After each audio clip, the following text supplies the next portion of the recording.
Hello, I'm Durr-e Adan Haque. I'm an Indonesian-Pakistani non-binary lesbian. I am Merryana Salem. I am an Arab, Aboriginal, bisexual, A. We are two writers. We love movies. We love TV series. Especially when they're gay. And welcome to GayV Club! Welcome back to GayV Club. Analysing LGBT texts that we like, that we don't like. And how we interact with these texts as gays of colour. Yeah. Woo! Yay! Welcome to our second episode. Thank you to everyone who listened to the first one on Good Omens. Yeah. We are so excited. We've had so much wonderful feedback. It's been really lovely. If you haven't already, please follow, subscribe, rate, leave a nice review for us on wherever you listen to podcasts. Or, you can always tweet us at our tweets. At GayV_Club. We're the same on Instagram as well. Yes. Yeah, so you can follow us for updates there.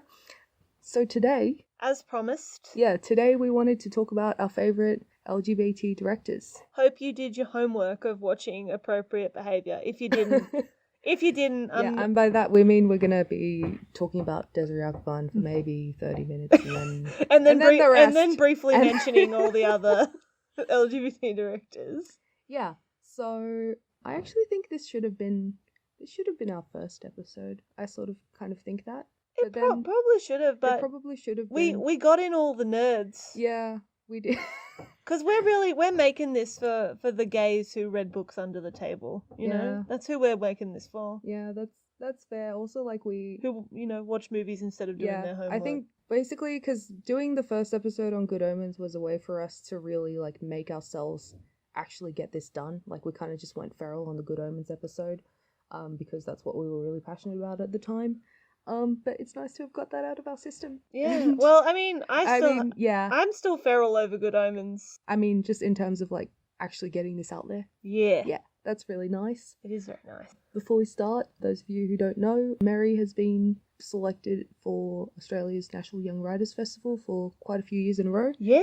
And she was just at it again. Causing trouble. First weekend of October. Yes. So how was that? It was very exciting. It's really nice now. I'm not so nervous about it because I've done it for a couple of years now, and I have people there that I know, which is really nice. And I'm not as... I remember the first year I went, I was so scared and intimidated. I didn't want to talk to anybody, and I just did my events and would sort of scuttle away. But now I have people who I've seen for a couple of years that I'm good friends with, and it was really lovely. One of my favourite events that I went to was a debate on what genre vampires belong in. Oh. And it was all the debates at NYWF are very, very serious because it's a young writers festival and we're all very, very serious, because, we're the most nihilistic generation. So you were very serious about genre. And I think there were three teams, sci-fi, fantasy, and horror. Which all of them I was like, vampires belong in all of these genres, really. But, of course, there has to be a winner. The horror argument, the horror team had the weakest argument, I felt. How? They had the weakest argument because they chose... They have that, dead in the water, but... I know, but they chose to argue that vampires specifically belong in teen horror, and they specifically used, Buffy and Twilight, as an example. I was like, why would you use... I've had to read, a lot of academic papers on vampires recently for an assessment, because I was doing it on Crimea, and, there's so much. I know. I really felt that was... you could argue so much in terms of the history of vampires in horror literature and how they were, among the original horror stories. But, no, instead they went down this, Joss Whedon path, which was... I was not shocked they lost at all. Meanwhile, the fantasy team, they had a pretty... I think their team didn't speak incredibly well. I think they had some good arguments, but, some people, even if you've got a good argument, don't speak, very well. Which is okay, but they had a decent argument, which was that, obviously, vampires, how are they not fantasy, basically, Because they've just been... They're just so fantastical. And even if they are based in sort of horrors, what makes them scary is the fact that they're fantastical. Yeah. Which is, the team that won was the sci-fi team. And they basically won one of their winning arguments was something that would have improved Twilight inevitably would have been jetpacks. Mostly my friend Malika argued that that if you like vampires in horror, because she's black, and she was arguing if you like vampires in horror, you're racist because even in horror, like, black vampires die. And she cited Laurent in Twilight. He dies. And she was like, but you know where black vampires don't die? In sci-fi. Case in point, Blade. And you know what? I like the first Blade movie. She was right. She's right. And basically their argument was that sci-fi has the most potential for vampires. That's true. Whereas, like, and Blade is the best Marvel movie. I said it. Marvel wouldn't have what they have without Blade. Blade was the original. The opening scene of Blade, like the blood party, like that's the coolest thing ever. And I think we're getting a bit sidetracked. But that's okay. This is definitely something that we may want to do an episode on. Yeah, later probably vampires.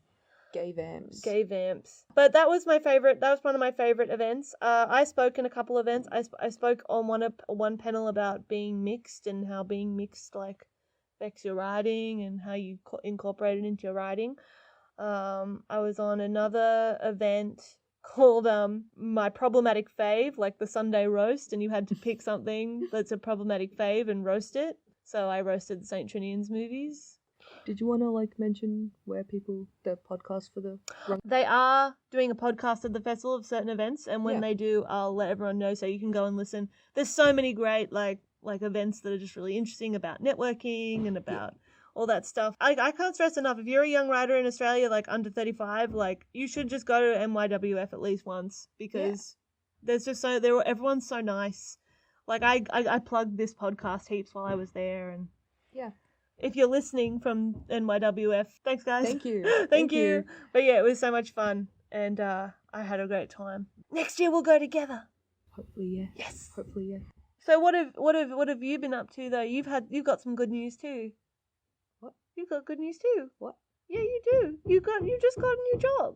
Oh yeah, I got a new job. Yeah. Completely unrelated to any of this. I also got into a uni course because I hate my uni, so I'm going to another uni next year because I got into a course that I wanted to get into, and yeah, things are really great. They're really good for us. We're doing so well. I know. I love that for us. hope nothing jinxes it. Hope we stay this way. Yeah. Also, Dee gave me a wonderful book for an early birthday present. Yeah, it's Mary's. By the time this episode is uploaded, it will be Mary's birthday. Yeah. So, yeah, go wish her happy birthday. Well, yeah, I will have aged a whole year by the time this podcast comes out. Quarter of a century. Ooh, I don't know why. I really love that number. Shall we start talking about our faves? Yeah. Yes. Yeah. Okay. So, Desiree Akhavan. Do you know what's interesting? I had never heard of Desiree Akhavan, but because you posted all about Miseducation of Cameron Post, I went and watched Miseducation of Cameron Post. And even then I didn't know, really. I was just like, oh, whoever directed this is sick. Like, they're awesome. I just love everything about Desiree Akhavan. She's an Iranian-American bisexual director. Mm-hmm. She made... her most recent project is a TV series called The Bisexual. Yeah. Her first film, Appropriate Behavior, was about being a bisexual Iranian living in New York, which is just an excellent movie. And also her most recent film was The Miseducation of Cameron Post, which I think was the best film of 2018, honestly. But unfortunately it flopped, which is... I'm really sad about what happened to Miseducation of Cameron Post. Miseducation of Cameron Post, that's it's based on the book of the same title by Emily Danforth, who is a lesbian, and it was written for screen and directed by Desiree Akhavan. It's about a teenager in the 90s who gets put into a conversion therapy camp, a religious conversion therapy camp, and just the whole ordeal of that and how awful it is, and but also the connections she makes. Yeah, the connection she makes with, like, meeting other LGBT youths, like, around her, which is, I think it's a really important film, just it's a very pragmatic film as well. Like, it gets down to business and it says everything it needs to say. It's funny, it's heartbreaking, and it's so careful and so very clearly made, like, with so much love and effort poured into it for LGBT people to watch. Yeah, I think that's the main thing I felt watching it, was that it really feels like it was made for LGBT people. There's so many films like that are not really made for LGBT people. They're more just made about us, not for us. Yeah, that's the annoying thing about Can Post, is it wasn't even the most successful gay conversion therapy movie of the year, unfortunately. Like, it freaking Boy Erased. So you know me and Boy Erased, I didn't even see all of that movie. I was going to see Ophelia, and I got to the cinema early, and they just let me in to the cinema, and I thought I was just going to sit there and look at a blank screen until Ophelia came on, but I caught the last 7 minutes of Boy Erased, I think. And I was disgusted, even by the 7 minutes I saw at the end of Russell Crowe. The way the movie was framing him, like, oh, you know, Dad, it's okay if you hate me because I'm gay, you know. Yeah, like, I'll still love you. The sad thing about Boy Erased is it's a bit tricky to talk about, in that it's based on a real person's memoirs, but they've kind of fictionalized it, like they've changed his name in the movie, etc. And, you know, Joel Edgerton, who wrote, directed, and starred in it, he basically, while promoting the movie, did come out and say that he didn't actually, he made it specifically for parents of gay people, of gay kids, and not for gay people themselves, and you can really see that. Miseducation of Cameron Post was interesting in that it's like one of the ones where it's not really about her experience, it's about, you know, the general experience, I think. Like, Appropriate Behavior and Bisexual, something I love about both of those, like that series and that film, is that she kind of walks you through, like, how shitty it is to date a white person. I know. That was one thing, because I only watched Appropriate Behavior recently. Desiree plays this character who has broken up with their girlfriend, like her girlfriend, of significant amount of time, and in Appropriate Behavior, it's like maybe a year into their relationship, but like it's a white lady who is, and the strain 10 on years older than her. And the strain on the relationship, supposedly, or the strain that the white woman feels, is that Desiree is ashamed of their relationship because she can't tell her parents, who are Iranian, that they're together. Presumably, well, not presumably, literally, because she's aware that her parents wouldn't accept that she's gay. And what struck me is, like, instead of just respecting that, which, you know, would be quite easy to do, this white woman gets really angry at Desiree for not telling, and gets really resentful of Desiree for not telling her parents, and doesn't really have any respect for the fact that that it's very different in particularly in, for people of color from, like, non-Western backgrounds. Like that part where she's just like, I know, they know, I know. Like, that's really, like, that's so relatable to me in my situation right now. Like, yeah, I know, they know, I know, but I'm not gonna say anything because I know it'll be over. Unfortunately. Yeah, she also does kind of touch on this in The Slope, which is a web series that she did before all this. And she does also talk about it again in the bisexual. Yeah, it's not as much the focus though in the bisexual. No, I think not. There's that one episode where you hear her talking to her parents, and you know that she's not really telling them what she's doing, and you sort of know why. Yeah, her character in the bisexual has basically cut off her family from coming out, and she also has, and there's another character who is her friend who is Iranian, who has not come out to her parents about being a lesbian, and there's kind of like, it shows the difference between that and how you still really want to latch on to parents, and how you still really want to latch on to your family, and how hard it is to really live who you want, how you want to.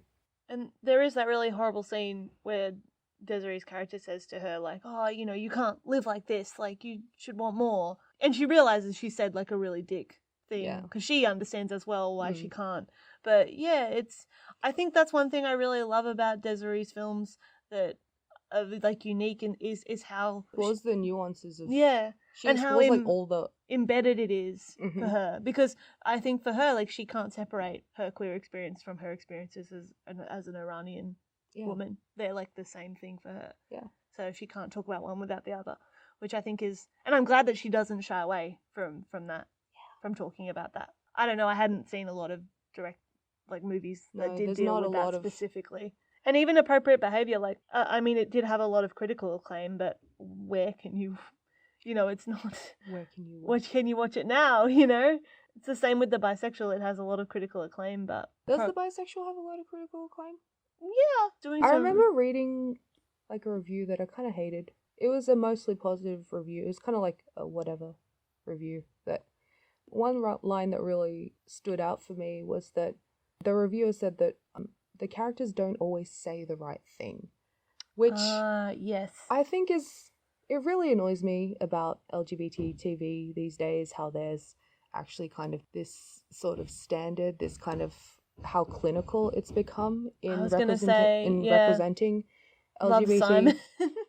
Love Oh, Simon man. is like the most clinical, squeaky man. clean coming out movie. Even just, there are a bunch of, like, I guess this is something that we do want to talk about later in a full episode, just about why a lot of gay TV sucks, because it's so not made for us. It's really educational in like the worst way. Also, another filmmaker that we like that I like is Gregor Araki. He made Now Apocalypse, which is a series that came out this year that unfortunately got cancelled. But yeah, it's just about... That's what, like, with you saying, don't always say the right things. Like, LGBT people aren't... Yeah. Like, the fact that we're put on this freaking pedestal. Yeah. We're not automatically good people. The fact that there's so much discourse with every single thing that we say, that, like, it has to be, like, focus grouped and thought out. And, yeah, I really sort of don't like that there's that pressure. Basically, Now Apocalypse, the premise for that is, it's made by Gregor Araki, who, as you guys know, was, like, an iconic filmmaker during the new queer cinema movement. He made Nowhere, The Doom Generation, Mysterious Skin. Yeah, movies like that. I haven't seen his movies. I've only seen Now Apocalypse. Yeah. Yeah. Well, yeah, Now Apocalypse is just like a really fun, really colourful, really campy, just super gay show about the end of the world. Yeah, like about these young kids who are kind of living in like... in the wasteland of Los Angeles. But it's like Los Angeles now, but a very campy, wastelandish Los Angeles. Vapid and about how they live, and like I guess like the same criticism could be said of Now Apocalypse, that the characters don't always say the right things, but that's because because they're people. Parody. And also that's also because they're people, and people don't always say the right thing. Yeah, and I think we should have gay media that's just weird and opinionated. Like, we should be allowed to have that. Like, but my favorite scene, as you know, in Now Apocalypse is, so the main character Yuli, like Ulysses, Yuli for short, it's played by Avon Joja. Is that how you say it? Jogia? I don't know. He made an Instagram post about people how, like, mispronounce his name. And I'm sorry, Avon. I'm sorry if we mispronounce your name, Avon. Played by Avon, who's the most handsome man. He's so pretty. But I have a gender crisis every time I see him. I just want to look like that. His ear. Yeah. You could rock that. Continue. Sorry. No, that's okay. But my favorite scene in Now Apocalypse is after... So Yuli identifies as gay, and like his first opening monologue of the show is about how he is very gay, but he's not, quote unquote, so high up on the Kinsey scale that he doesn't occasionally have fantasies about his roommate, his best friend's girlfriend, and I like that. That's not like really. I like the fluidity and just like that we get to be casual about this, and that it's not set in stone and stuff. Like, obviously not everyone is like that, but also like no. I love that it was okay to just say that, this does happen. And it wasn't made like a big deal out of it, And my favorite scene in Now Apocalypse is after you see him have hook up with this girl at a party. Oh yeah. And it's quite funny. Like she's quite, I don't know, she's quite a funny character. I thought she's hilarious. She's really funny. And after they hook up, he just goes back to the party and he's talking to his other best friend, who's this white woman who I don't particularly like her character. She's not very nice. But he's saying to her, she's sort of not surprised. She's just going like, oh my God, you slept with a girl, kind of thing. And he's explaining to her. He explains it in this really like funny way where he's like, I can't even call myself bi because it's like, there's a menu, there's a menu of the way men can have sex. And he like lists all these ways that men can have sex. And then he's like, but occasionally, I just want to order off the menu. And he's like, I can't even call myself bi because it's just like occasionally I just want to do something else. Like, I don't know. I really liked that. I thought it was a very cute, like not cute, but like I liked that he could like say that, Yeah, like if any other, like for instance, like you couldn't really do that in a straight show because then everyone would be like, oh, so is she bi now? Is she gay now? Is she straight now? Is she being cured now? But like, no. in this case, it's kind of like you get to acknowledge it as what it is, which is a blip, which can sometimes happen for people, which I think is great. Yeah. Also, just the show in general is quite gay anyway. There's like a freaking beautiful. The main ship that I love in that show is between Ulysses Evangelista and also Isaac, who was played by Jacob Artist, and they're so cute. Oh And, my goodness. Oh man. The costuming in that show, the lighting in that show, like the colors, it's so the colorful. colours. The cinematography. Yeah. Thank Watch you. Now Apocalypse. Thank you, Greg Araki. If It's you're in got- Australia, you can watch it on Stan. Yeah, I think it's a Stars series, so I don't know how people watch Stars things, but elsewhere, Yeah. I'm sure you can stream it somewhere, but Yeah. But no, I really enjoy Now Apocalypse. if you liked for instance, Nowhere, it's a little bit of a continuation on those concepts in that, because it's got like the aliens from that, and I really like as well. It's not necessarily like a necessarily queer thing, but my other favorite thing in Now Apocalypse is the best friendship between Ulysses and his roommate Ford. Oh, they are like, Ford is such a good boy. I just love that. Like, Ford is like the token straight character really of the show, and he is like 100% straight, and I love that that's his thing. Like, he's so straight, like he often completely misses like when people think that he and Yuli are like boyfriends, like that completely goes over his head, but he also just loves Yuli. And like there's that lovely scene after they've had that argument where he wakes Yuli up and he's like, this has been the worst night of my life, fighting with you, I don't want to fight with you. And he gives him like pancakes. So pure. I just think it's really wholesome because just think he's neat. I just think he's neat because, you know, he's not one of those straight guys that's like, oh, I have a gay best friend and I better not like get I better not get close to him in case he gets the wrong idea. Like no, he just loves Yuli, like that's his best friend, and that, I don't know, that's very sweet to me. I just think he's neat. Yeah. So watch Now Apocalypse. It's a really big shame that Now Apocalypse was cancelled because like we absolutely should be given the right to, you know, just go stupid, go crazy. Like, we should be given the right to go feral stupid. Yeah. Like as gays, which is what Now Apocalypse was. Although it was really kinky as well. Yeah. Which I wasn't always a fan of. I thought, warning, it is like very kinky in some parts, and I'm like, why am I seeing this? It's very NSFW, and so maybe don't watch with your mom. Yeah. Anyway, who we got next? Speaking of feral, we can talk about Xavier Dolan. Yeah. There was this one night where Mary wasn't feeling too great, and she mentioned that she wished she never found out about Xavier Dolan, who is basically this French-Canadian, half Egyptian filmmaker who's gay. He released his first film when he was 19 at Cannes, and basically he's been very critically acclaimed he's nearly 30 now. And he's just made an insane amount of films which he funds himself, like with his with his acting work and voice acting work. And Mary told me that she wished she never found out about Xavier Dolan because like it kind of makes you feel like you haven't really accomplished anything at your big age. And you know, to be fair, like I think Mary hasn't seen all of Xavier Dolan's movies. I'm working on it, but I know for a fact that she's gonna rate at least half of them 3 stars on Letterboxd. And also, like, his first film that he released when he was 19, that he started writing when he was 16, that he funded, like, with his child actor money. It's feral. I Killed My Mother. Like, it wasn't, like, super amazing. He didn't, like, start out like the accomplished filmmaker that he is today, but he just went feral on the I Killed My Mother script, which I absolutely love. It's a great script. It is great. I really enjoyed the script. Yeah. He just said all that. Yeah. And you told me, like, don't worry, like, just go feral with your films. Don't worry if they're good. Like, you know, now we say, like, why must a film be good? Yeah. Is it not enough to just... to just go feral on a screen? And honestly, with Xavier Dolan, it is. Yeah, he did that. He did that with I Killed My Mother. And, like, I really love Xavier Dolan's movies. Like, I'm probably so far up his ass. Like, I even liked John F. Donovan, guys. I'm sorry. I know it was I'm good. going to like it. It was good. No, I think you're going to hate it. Okay. I don't know. I mean, You've instructed me not to watch that until I've watched his others. Yeah, So yeah. I haven't seen it yet. but I think this is a bit weird to say about a guy who's like 8 years older than me.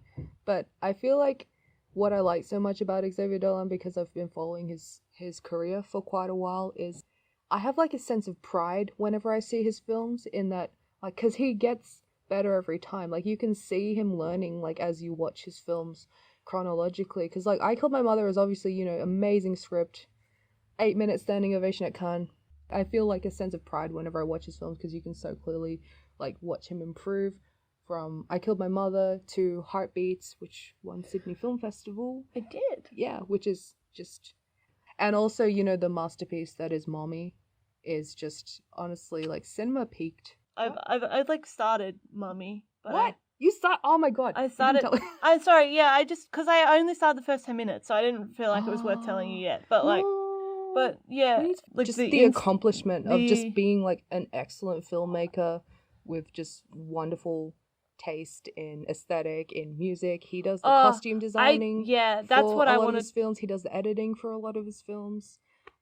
Yeah, it's great. I want to expand on a point that you said in one of your Letterboxd reviews. You said that, like, Xavier Dolan has this beautiful eye. He has such an eye. He has such visuals. An eye for visuals, but this, like, it very much extends to people in the way that a lot of directors can't. Like, a lot of directors can film beautiful cinematography. They can, like, photograph things. They can film great scenery, whatever. Scenery, but I think he always figures out, obviously, you know, it's great that he works with Andre Turpin a lot, who is a great director of photography.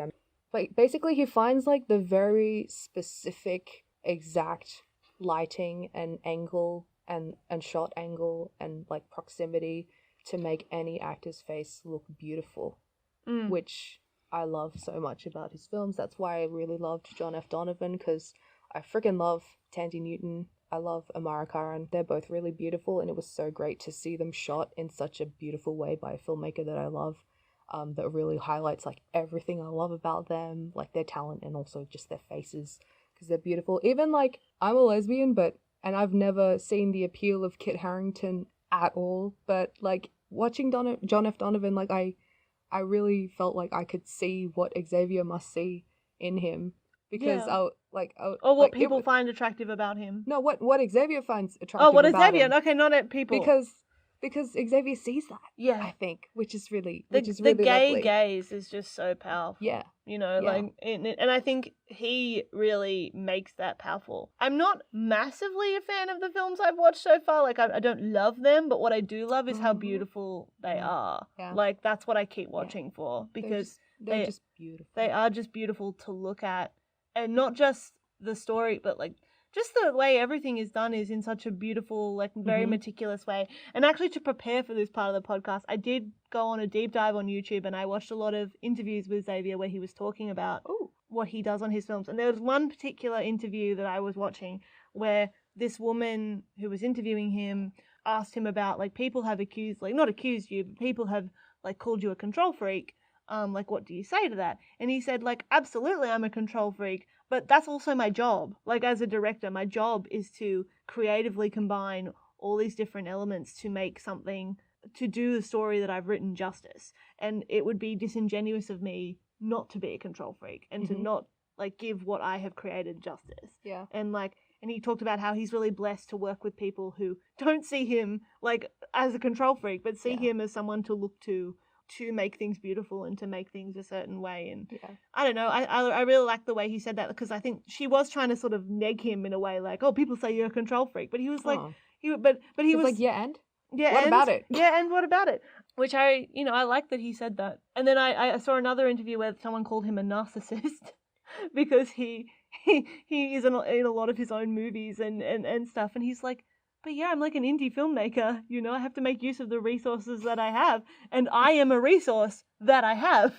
He's a very cute guy. And he's also a very pretty man. Like, why isn't he allowed to put himself on camera? Yeah. That one shot of him in Lawrence anyways, beautiful. Loved it. Yeah. Loved it. I did want to say one thing, though, because we did mention this with Desiree, and we'll probably talk about it with others, is that I really like the way that queerness is just, like, an integral part of all his movies. Yeah. And it's not always the focus but it is always there. At least in I Killed My Mother, especially. Yeah. Like, it is, the main thing is about the relationship with the mother, but, like, it's also about how he's gay. Gay, and he's got a huge poster of River Phoenix up on the wall, and just, like, the whole aesthetic is just everything. Like, he always sets his movies, like, either in the 80s, 90s, or early 2000s, because, you know, he's just great at... I feel like a lot of indie films, like, American indie films in the last few years have kind of, like, relied on nostalgia from those periods, like, in order to simulate depth, but, like, I think he really actually does it properly. that's because he lived it. Yeah. Or at least he lived the 2000s and the 90s. Also, like, he's, like, meticulous, and he's not afraid to go tacky with it either, which I love. Because like, guess what? The noughties were tacky. Yeah. They were a tacky as crap time, and I can say that because I Yeah. was there.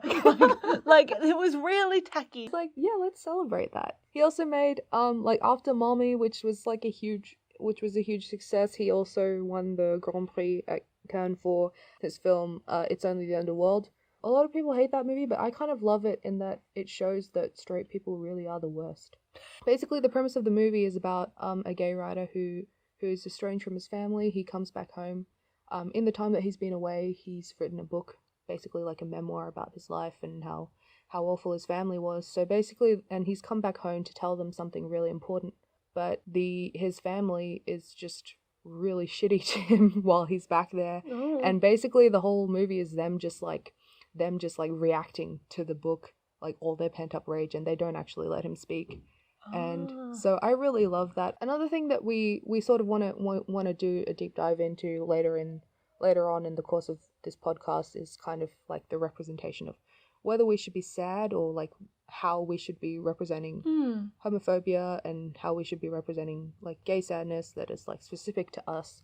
And I think because gay media has become like slightly more mainstream in the past few years, I feel like in the way that it's not always made for us, I feel like one of the best ways to tell that it is for us is that there is that acknowledgement that life is still quite difficult for us. Obviously, we're speaking in a very we're coming from a relatively privileged place. Yeah, we're in Australia, and it's a lot better for us here than in the West than in other countries, unfortunately. But I think it's good that it actually shows that these things still go on and these things still happen to us. And I feel like that's the only way to really tell if a piece is genuine, if it doesn't try to, erase our oppression, which I think is the main thing that we wanted to get at in this episode with these LGBT filmmakers that we like, is that it's really important that we be able to tell our own stories that way, like we don't have that. And also erased. to be able to speak to nuances that may not exist for some, that may exist for some but not others. Like the way that Desiree will write about her experience as a like first generation American from Iranian parents. Like that's a very unique experience to her, but is also an experience that many like first generation like children of immigrants like might have. We're also going to talk about Sheryl Duner, who she writes about the intersections of being black and queer, which again is a different experience. Black again, and lesbian, yeah. Sorry, black and a lesbian, I should say, which again is different, and I really like that about, because that's something that really only like directors who are actually LGBT can do. Yeah. When you get like straight people, they'll just go like, well, I'm just going to cherry pick parts of the queer experience that I'm aware of and make a movie about it. Or they're just like, I'm going to have this character who, ticks all the diversity boxes, that they're, a person of color, they're also mildly queer in an ambiguous way. Yeah, that kind of thing. Like it's just not genuine when they do that. So it's so much nicer when it's our own people that do that. Like another filmmaker is Deah Reeves, who made Pariah. She's excellent. She's just a friggin' like master filmmaker. Like she's so good. She has the range to do everything. Well. And Pariah is a great coming of age story about a black lesbian, a black butch lesbian as well, which is amazing on its own. But she's also made Mudbound. And Mudbound I think is beautiful in the way that the gay gaze is like, Mudbound is so beautiful, like really to look at. I don't know, I feel like a lot of like gay directors have that ability to make really visually beautiful things, because Because we have taste. Because we have taste. And also, like, we're not straight men who objectify everything as well. Yeah. You know, Mudbound is, well, it's not a queer movie, like a movie about queerness. It is a very beautiful film. Yeah. But I would also like to mention on a side note while we're talking about Dee Reese, because Dee Reese works a lot with Rachel Morrison, who's a cinematographer. She is a lesbian as well. She did the cinematography for Mudbound. And also she did the cinematography for Black Panther, which Dee Reese isn't involved in, but, you know, Black Panther, the reason it looks like that, because there was a lesbian cinematographer in that movie. Thank you. Mm-hmm. Yeah. Thank you, lesbian. Dee Reese also made Bessie. Yes. Which is a lovely movie. With my mother, Queen Latifah. Yeah. She also directed this one episode of Electric Dreams, which is called Kill All Others. It's a sci-fi. Electric Dreams is like a sci-fi series that's based on a bunch of Philip K. Dick short stories, and her episode Kill All Others is like freaking amazing. Like, she has the range to do everything. Like, she can do sci-fi. Apparently, she's coming out with like a musical. It's supposed to be an LGBT musical, which sounds amazing. I've heard, like, apparently she's had, like, the script for, like, a horror movie about 2 black lesbians as well. But that's been in the works for, like, ages, and we're, like, kind of like, where is it? So Dee Reese, if you hear this, we would like to see it. Yeah. We would like to see the lesbian horror movie, please. And one thing I do love as well is that everyone completely unprompted who's ever worked with Dee Reese will just talk about how wonderful she is. Yeah. Which I think is really awesome as well. Just speaks to, like, what a cool person she generally is anyway. But also the Academy did her so dirty. Like, I will never forgive what they just ignored Mudbound. Remember that thing that Carey Mulligan said was, like, if Dee Reese was a straight white man, she would be directing the next Star Wars? Yep. Yeah. Carey was right. Who else is there? Oh, okay, so there's also Janet Mock and Our Lady J. They work on Pose. We love Pose. We love Pose. We miss Pose. I'm in Pose withdrawal right now. Oh, yeah, actually. It's gone. It's a series. It's made by Ryan Murphy. Who is also gay. Yeah, who's also gay. Ryan Murphy is actually I appreciate him in that he's very prolific. He's made so many series that focus on many LGBT characters, which is great, but also there are some things I can't really forgive him for instance, just Glee. say Glee. Yeah.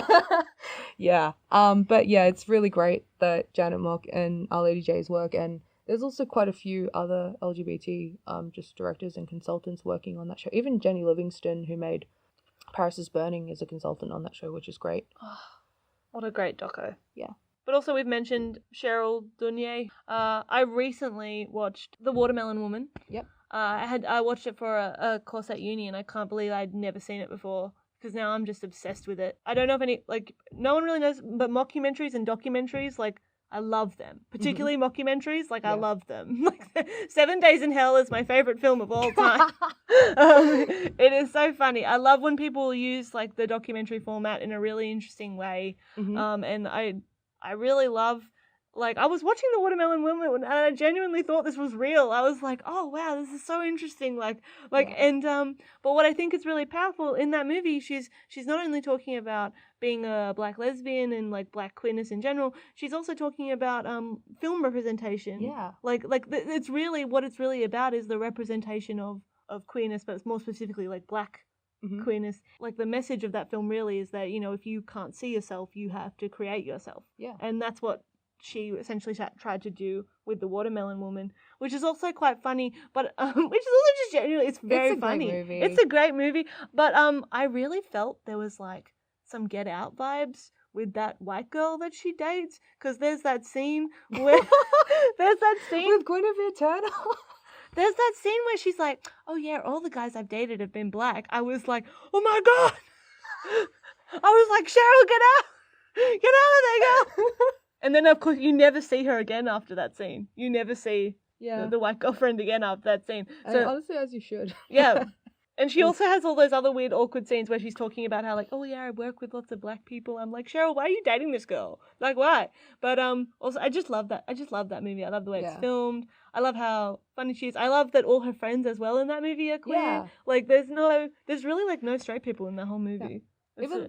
Even the white girl that you just mentioned, Guinevere Turner, she's actually a great screenwriter. Oh yes, she wrote American Psycho. Yes. Okay. So often, you know how it's often used as kind of like a zinger against film bros that a woman directed American Psycho. So because you know it's a great film. Well, you know I feel like we should also mention that it was written by a lesbian, like written for screen by a lesbian, which is great. And yeah, she also worked on Go Fish, which was directed by Rose Trosh, which is another like iconic film that's actually referenced in The Watermelon Woman as kind of like part of new queer cinema movement as well. Yes. Yeah. I'm now obsessed with that whole era of films, and I'm gonna like go and look at, because I'm just so obsessed with The Watermelon Woman now. I just think it's like the best thing in the world. Because Sheryl Duner, she's so like prolific. I think. Like she worked. There's a great documentary just about the new queer cinema movement. In specifically about lesbians and bi women, filmmakers, and called Dyke's Camera Action. Oh, I want to see that so badly. Yeah. I'm so jealous you got to see it. Yeah. Who else have we got on our list? We have like a lot of. Yeah, we got a whiteboard which we wrote names on. So let's just go down because I feel like we've talked for like quite a while actually now. We have. Yeah. I want to briefly talk about Natasha Khan, who directed Always Be My Maybe, which came out this year, which is not necessarily a gay movie, but I think it's a testament. I feel like it's really representative of how lesbians see Keanu Reeves. Yeah. And that it was just excellent. Obviously Keanu Reeves is a lesbian icon, and just the way that she used him in that movie was amazing. She also made Don't Trust the Bee, so yeah, that TV series. She's also Iranian, I believe. Yes, so we love her mind. We love her mind. Yeah. Her mind. Like, I know we're mostly trying to stick with people of color, but we have to talk about Kenny Ortega, who made the cinematic masterpiece trilogy, High School Musical 1, 2, and 3, which, while not, I mean, a lot of people say that High School Musical isn't gay, but how is it not? Like, I think there's a decent amount of subtext. There's so much subtext, you know. The B works. The B in LGBT stands for Troy Bolton. Shut up. Like, do you really think his real struggle is that he just wants to sing? Like, is that really what we're going with? Anyway.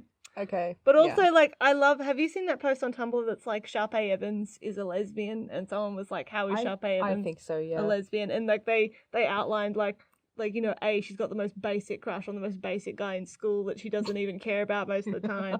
She's, like, high femme. She's, like, all this stuff. And I was like, you know what? And she's also just obsessed with Gabriella. Yeah. Like, she thinks she hates Gabriella. Yeah. But we all know the truth. And just on a side note to that, if you want to go and watch a YouTube video, go and watch Ashley Tisdale and Vanessa Hudgens sing X's and O's on Ashley Tisdale's YouTube channel. It's the ending we deserved, really, for High School Musical. Yeah. It's wonderful. Okay, who's next down the list? Let's talk about there's so many iconic Iranian gay filmmakers. I love that for you guys. I know. I'm not Iranian, but I appreciate the Middle Eastern, Arab gay filmmakers. I want to talk about Zalbat Manglish. Zal made the OA, which is like a cult hit on the Netflix. I've seen most of what he's made with Britt Marling, which is most of what he's made because like they're like a creative team. Cool. It's just strange. Yeah. And you know how we were talking about how, like, you know, gay people should just be able to make really weird shit? Yeah. That's exactly what he's doing. Hell yeah. He's just making the weirdest shit imaginable. In the second series of OA, there's an interdimensional traveling octopus that knows all the secrets of the universe, and I just love that. He put that in there. No, I'm done, yeah. Okay. Zal, I love you, and I'm very sad that the OA got cancelled. I'm still grieving, by the way. Yeah, speaking of gay filmmakers that should have the right to just make weird shit, I also want to mention Thai director Apichatpong Weerasethakul, also known as Joe Weerasethakul. He's like a freaking amazing gay Thai filmmaker. He's made Tropical Malady, Cemetery of Splendor, Uncle Boonmi, who can recall his past lives. He's just like an excellent filmmaker, and it's all just like really weird gay shit, which I love. Awesome. Not always gay, but you know, it's always just says all that. And like also his films are very spiritual as well, which is lovely. Also there's Anusha Bunyawatana, who's also a Thai director. She made The Blue Hour most recently, and also Malila The Farewell Flower. I think she makes really great gay movies just about grief, who are great.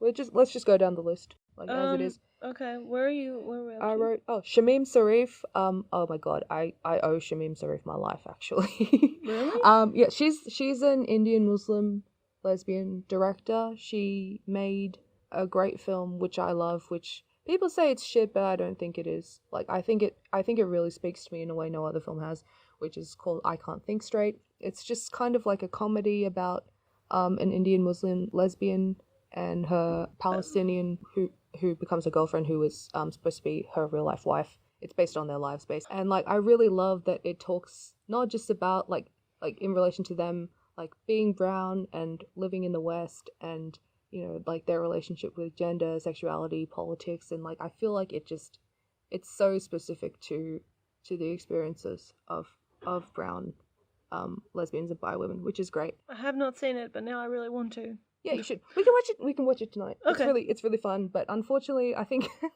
I think the only unfortunate thing about that movie is the dubbing is unfortunately quite bad. But you know, it's a great movie. Otherwise, like I think it's really funny and just really relatable. Cool. If you're a brown lesbian or bi woman. So yeah, I definitely recommend it. Alice Wu. Alice Wu. Okay, she's next on our list. She made Saving Face, which is just an excellent movie. She's also it's unfortunately like it's crazy that she's an Asian lesbian, and she made Saving Face, which is like the seminal for Asian lesbians to watch, really. Which is it's a cute rom-com. I nearly passed out from how cute it was when I was watching it. Yeah, it's been nearly 15 years, and only now do we hear that she's actually getting another movie that's coming out. Another movie about an Asian lesbian that's coming out on Netflix hopefully next year.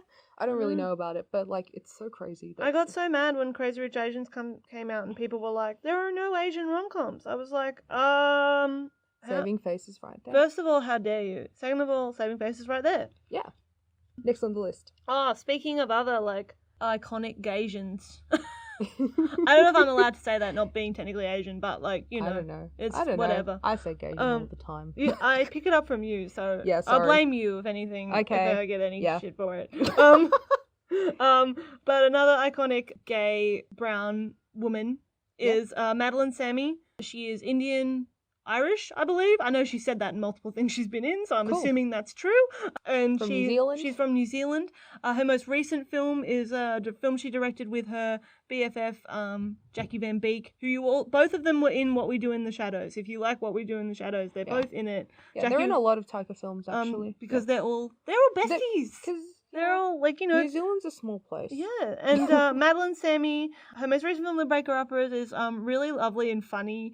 It's just good that it's two women. It's just good that it's two women who are best friends. Yeah. Also, like Madeline Sammy's character in it is bi and talks about being bi like very openly throughout the movie.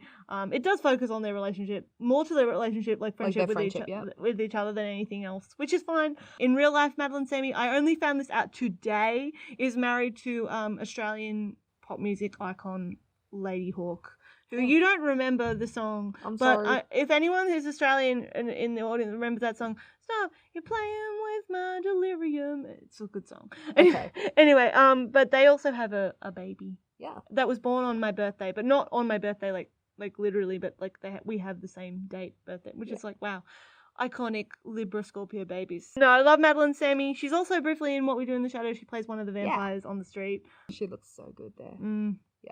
Yeah, she just is great. Would love her. Who is next? Andrew Thomas Wong. Oh my god, this guy, he can do anything. He's mostly a visual artist. He's done like a lot of really cool VFX stuff. He directed FKA Twigs's The Cellophane video? Yeah, he directed the Cellophane video. He did all that. He does like art installations as well. He did like for Vivid Sydney, like he did some of the lighting for the Opera House as well, and like some of the exhibits there. But he also makes some really great short films. His most recent one is called Curse of the Rabbit God, which is amazing. You can find that on YouTube, like on the Nowness channel. Like it's just a really great art film about a gay Chinese boy. It's just excellent. So you should definitely check out his stuff because it's so like visually just visceral and appealing, and just he knows what he's doing. Like if you've seen the Cellophane video, it is very beautiful, that video. Other filmmakers like Chantal Ackerman, Lucretia Martel, who we quite like, and then hold on. We got the Wachowskis. Wachowskis. Lana and Lily Wachowski. Lana and Lily. They make really great action films, I think. They have really cool ideas. They're not always executed, I think, with well, but like I think the concepts. Like, we love The Matrix. We love the aesthetic of that. I love the first season of Sense8. I like the concepts of Sense8. The execution. Jupiter Ascending is, of course, you know, like honorary iconic gay cinema. You don't like Jupiter Ascending? It gives me a headache. Okay, sorry. I'll let's cut that bit about Jupiter Ascending. No, it's okay. But yeah, also they made Bound, which I think is the best English language lesbian film about like a heist, and it's freaking amazing. They know definitely what they're doing in terms of like making action movies, but like unfortunately they're a bit racist. So, well, not a bit racist. Quite a bit racist. Quite a bit racist. I wish they would do better. I hate that scene in Sense8 where they literally, you know the scene I'm talking about, where they all see the word on the wall they hate. And they really compare being called a pig, like a cop being called a pig. Like they put it on the same, they imply that is on the same tier as someone being called like a homophobic slur or a racial slur. Yeah. Which I don't want to repeat. We're not a fan of that aspect of their work. But better. I really want to. Drew Barrymore. Oh yeah, she's next on the list. Queen of wholesomeness. Yeah. Queen of Ray of Sunshine. Yeah. Like Ray of Sunshine, Drew Barrymore, who She's bisexual. She is bisexual, by the way. She made Whip It. Which genius. She cast Alia Shawkat and she cast Ellen Page. Like, I think that's an honorary. She knew WLW film. Also, like, if you ever want to, you want some serotonin, like, just go YouTube Alia and Ellen Page interviews from that era. They are just so wholesome and warm and lovely. Whip It is definitely an honorary gay film, I think, just because it's got Ellen Page in it, and also, like, Drew Barrymore is directing, and Alia is also there. Or for anyone who doesn't know, Alia Shawkat, she's bisexual and she's Iraqi American. For anyone who doesn't know, I don't know how you wouldn't know who Alia is, but like I find it a personal offense when people don't know who Alia is. But I mean, you're not following Tessa Thompson on Instagram. But anyway, next up, I want to briefly mention Sydney Freeland, who I only recently discovered is a Native American director. She's trans.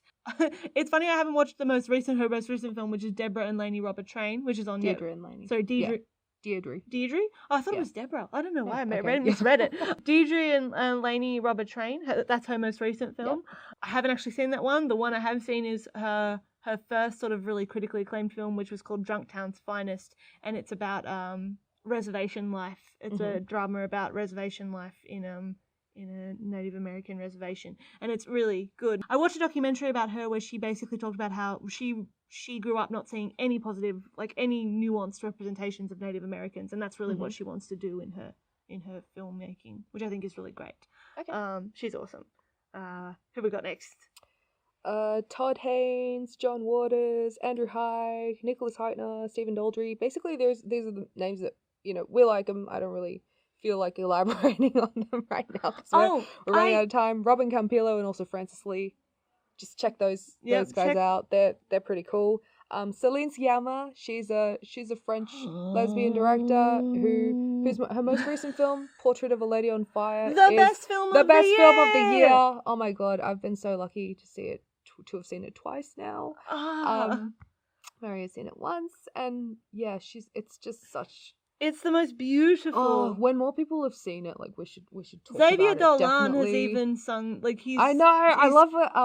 After Khan, Xavier Dolan, after seeing that movie, he wrote like a whole like friggin' 500-word paragraph on how great the movie is and how there's no men. There's no men in this movie. It's all about the connections between the women, both as friendships and as romances, and it's just so beautiful as well in the way it's filmed. Yeah, and stunning. Adele Haenel is beautiful, and so is Noemi Merlot, and it's great. Sciamma, she's also made she made Water Lilies, she made Tomboy, she made Girlhood. What a beautiful film. I love that movie so much. So yeah, we stand. We forgot Wanuri Woneri Kayu. Woneri Kayu. Oh my god, we forgot her. I'm so sorry. We're so sorry, Woneri Kayu. We didn't mean. We've got so many names on this list. Made one of the best. Also, probably made the best film of last year, which was Rafiki, which is a beautiful Kenyan film. Kenyan film about two Kenyan lesbians. It is a beautiful. They're teens. They're teens, right? Or just young. They're just really. I think they're in their late teens. Like they're like no, or they're like college age. I think.